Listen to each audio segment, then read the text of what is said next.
It is about 8 o'clock in the morning here on Friday, July 11, 2025. Oh, there's a dragonfly. I don't know if you can see it on the camera, but I found out fairly recently that dragonflies eat horseflies.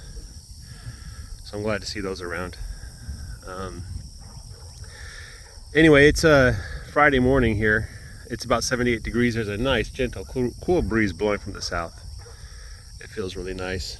A little bit of dew on the grass, not very much. I think the humidity is dropping pretty quick, and about halfway through July into August, the humidity drops pretty low, and it gets to a point where they come out here at 95 and won't even sweat a drop. You know, it gets pretty nice out here. You know. Anyway,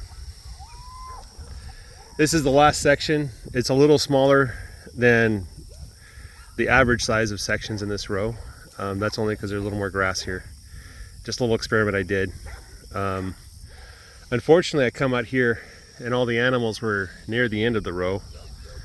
Maybe I just caught them at the wrong time, or maybe they thought that the grass there was still good eating or something, but yeah.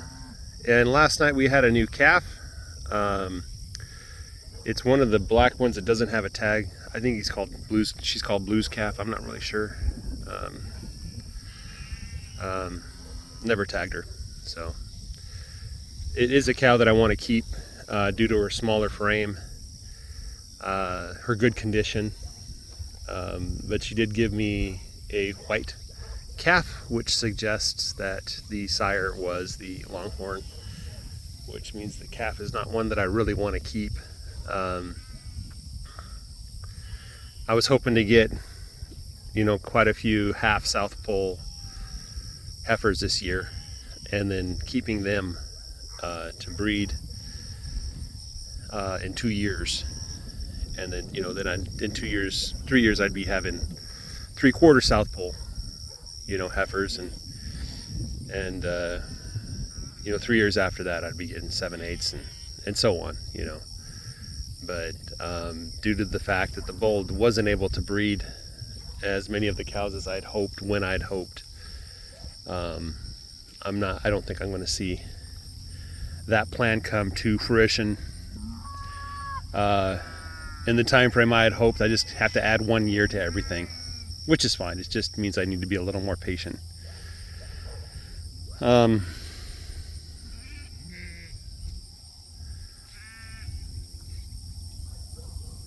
going to be getting rid of the bigger cows, the taller ones, getting rid of the ones that don't perform well. Looks like the bull is following Metal Tag there. Metal Tag is still not walking evenly. There's something wrong with her. Her condition is great. I mean, she looks great. It's just the walk is not good. That's Metal Tag, by the way, right there.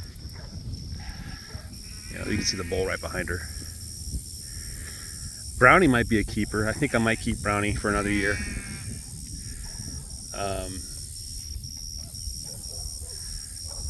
Sometimes when you have a population of things, I guess the comparison would be like if you're a teacher and there's a kid in the class. The kid doesn't get the highest scores in the class, and the kid never makes any noise, just kind of hides there and never really causes any problems or gets much notice. Those are the ones you want to keep, right? And Brownie, to me, Brownie's one of those cows. There was another one I had, number 6. I think she's gone. She died. But she was also one of those quiet ones that whenever I'd come out and look at the cow, she's always hiding. Come on, it's over here, guys.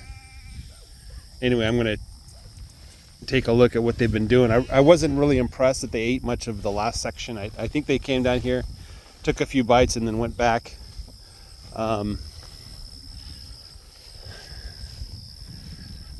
One reason I wish I had the water supply in the middle of the row. It'd be a little easier to push them to one side or the other. But hey, at least we get a front row seat to the sheep here. My goodness, the sheep are looking good. I think that one's U11. Nearly died in winter. But she looks great now. So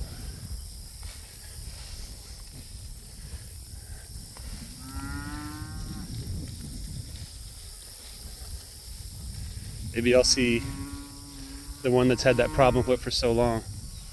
No, I don't see her. She must be up ahead. Look at the condition on these guys. It's pretty good.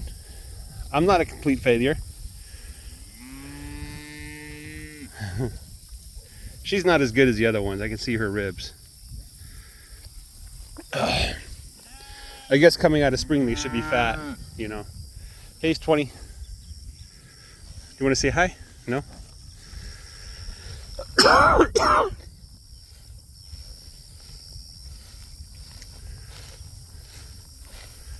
I don't know why these guys are lollygagging behind. Here's a somewhat fresh patty. You can see it looks like cottage cheese because the dung beetles get in there and just tear it up. And that helps to reduce the fly population, the hornfly population. So I love seeing that. I want to come back to the pasture, the area that I've had the cows in, and not even know where the patties were, you know, in three months' time. But sometimes it doesn't work out that way. You get little paper pucks, you know, because they eat a lot of cellulose. Paper's made of cellulose, right? There's Patches and her calf. This is 413. I got 413 back in, I want to say June of 2021, and she was like 3 months old. I see a speck of white in the pasture. I assume that's going to be some of the fur that's shed from one of the sheep. Yeah, 413 gave me that raccoon tail. When you see this, a black and white calf giving birth to a red calf, you're like, I'm pretty sure the South Pole did that. I'm pretty sure. Let's go see what that is. Oh no, is that a sheep? It's a calf. Is she trying to hide?